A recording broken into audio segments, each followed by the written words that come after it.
Un encuentro con el Padre. Un lugar seguro para crecer y desarrollar la identidad de hijos de Dios. Conduce Marta Arias. Bienvenidos. Un encuentro con el Padre. Con Marta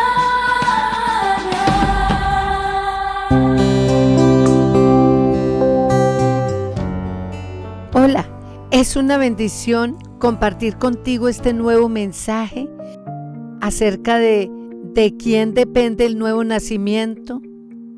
Vale la pena hacer notar que el nuevo nacimiento no depende de nuestras fuerzas ni de nuestros esfuerzos humanos o sacrificios que podamos hacer para agradar a Dios.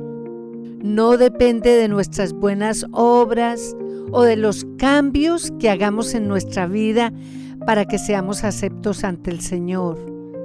El nuevo nacimiento depende de Dios mismo, de la obra redentora de Cristo. Recuerda que el nuevo nacimiento es el nacimiento de nuestro espíritu, el cual nos permite relacionarnos con Dios de una forma cercana y poderosa. Cuando nacimos en esta tierra, hay una pregunta importante para hacernos y es ¿qué cosas tuvimos que hacer para poder nacer? Ninguno de nosotros tuvo que prepararse de antemano desde el vientre de nuestra madre. Ni tal vez pensamos, bueno, ya es hora de nacer, me tengo que preparar para salir, o no puedo crecer más de lo que debo en la placenta. Además, nunca fuimos informados de cómo iba nuestro avance, ni tampoco nos dijeron qué teníamos que hacer. Ninguno de nosotros se antepuso a su nacimiento. Y cuando cumplimos el tiempo, nos sacaron. No trabajamos duro para salir ni derramamos sangre. Alguien de afuera hizo el trabajo por nosotros. Mi mamá tuvo que cargar con todo el dolor para darme a luz. Mi nacimiento terrenal en la tierra se debió al dolor y el sufrimiento de otra persona. De la misma forma funciona nuestro nacimiento espiritual. Nacimos en el Espíritu a través del dolor de Cristo.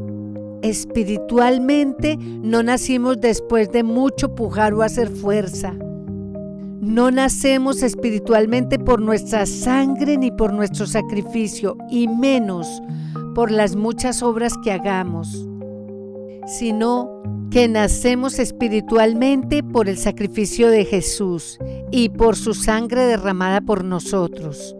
En el libro de Juan, capítulo 3, del versículos 13 al 15, Jesús le dice a Nicodemo: nadie subió al cielo sino el que descendió del cielo, el Hijo del Hombre.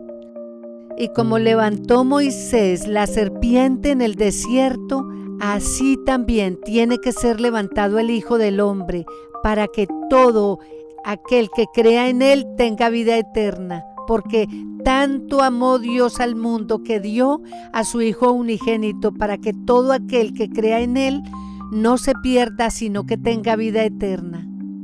Entonces, aquí vamos a contestar la pregunta: ¿de quién depende el nuevo nacimiento o nacimiento en el Espíritu? Depende de Dios. ¿Qué hizo Él? Entregó a su propio Hijo. ¿Y por qué lo hizo? Por amor al hombre y a la mujer que había creado en la tierra. Porque Dios nunca deseó que el hombre se perdiera en el infierno. Lo hizo porque Él quería dar al hombre salvación eterna y como un padre tenernos cerca de Él por toda la eternidad. Pero, ¿por qué tenía que morir Jesús?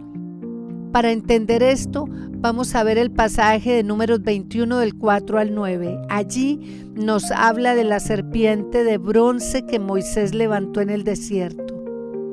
El pueblo de Israel empezó a quejarse contra Dios y contra Moisés en el desierto. Se quejaban por todo, por la comida, por los peligros del camino, por cada situación que no les agradaba. Y Dios les envió serpientes que los mordieran. Pero al morir gente del pueblo de Israel, mordido por las serpientes, entonces reconocieron que habían hecho lo malo delante de Dios y habían olvidado todos los milagros que Dios hacía delante de ellos. Así que pidieron a Moisés que intercediera ante Dios por ellos. Y Dios le dice a Moisés: hazte una serpiente de bronce y levántala en un asta, para que cuando ellos sean mordidos por las serpientes, miren a la serpiente de bronce y sean sanados. Aquí el bronce significa juicio.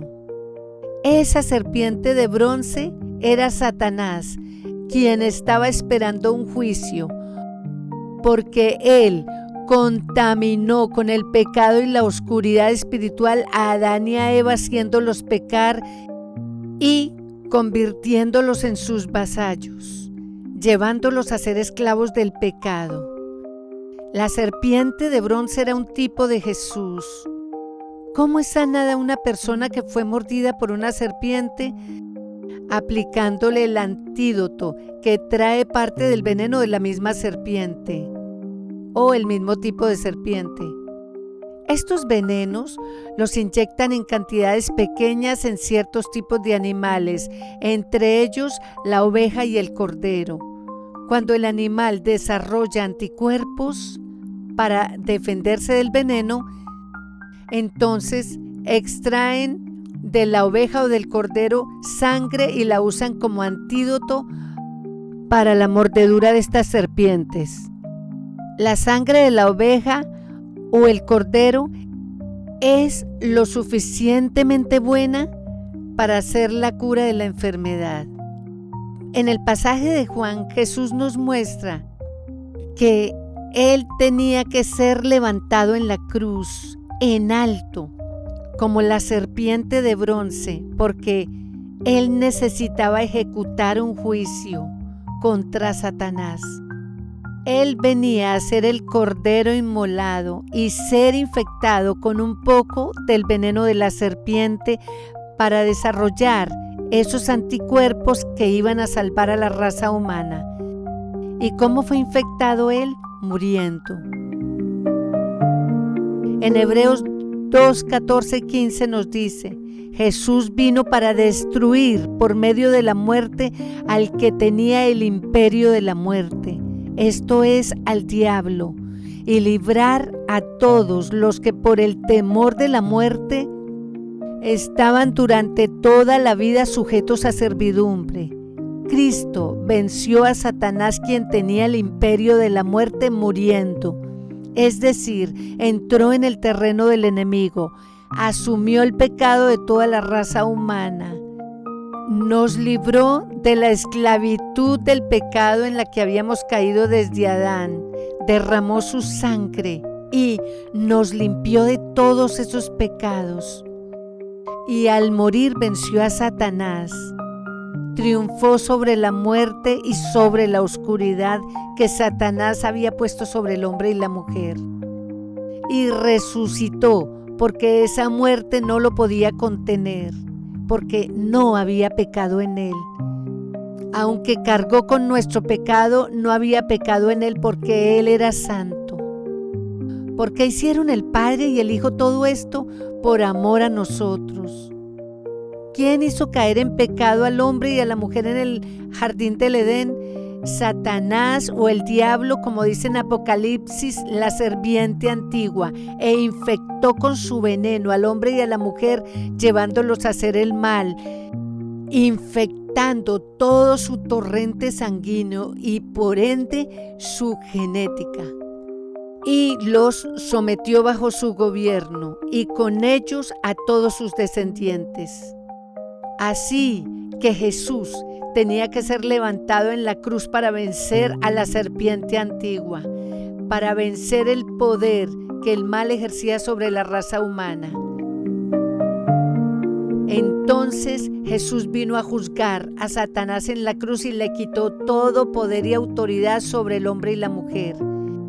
Jesús era la única posibilidad que Dios el Padre tenía para salvar al hombre y a la mujer, porque Él era su Hijo Santo, engendrado en el vientre de María por el Espíritu Santo. En Colosenses 1, 13 y 14 nos dice: el cual, refiriéndose a Dios, nos ha librado de la potestad de las tinieblas y trasladado al reino de su amado Hijo, en quien tenemos redención por su sangre, el perdón de pecados. En esta redención Jesús nos viene a ofrecer una vida nueva. Y en Juan 3:3 Jesús le dice a Nicodemo: el que no naciere de nuevo no puede ver el reino de Dios.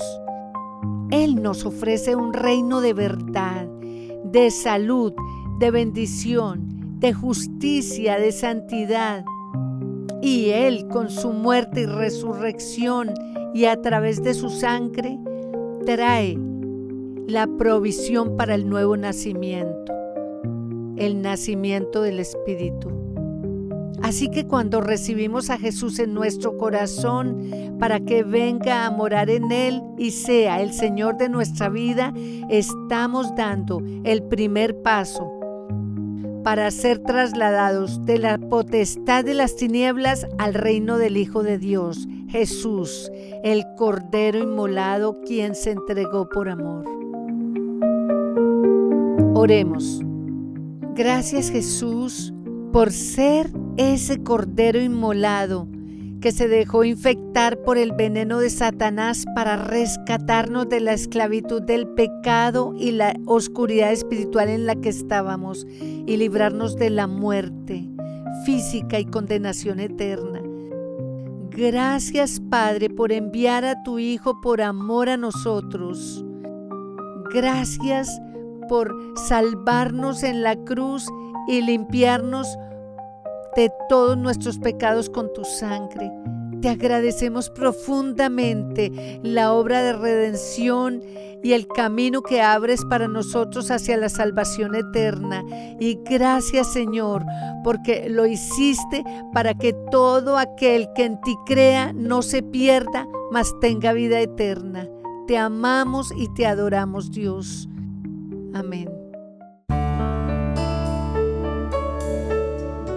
Gracias por tomar tiempo para escuchar este mensaje. Espero que haya sido de bendición para tu vida. Dios te guarde. Recuerda que si deseas comunicarte con nosotros, lo puedes hacer escribiéndonos a nuestro correo electrónico unencuentroconelpadre@gmail.com. Un abrazo y que Dios te bendiga. Un encuentro con el Padre.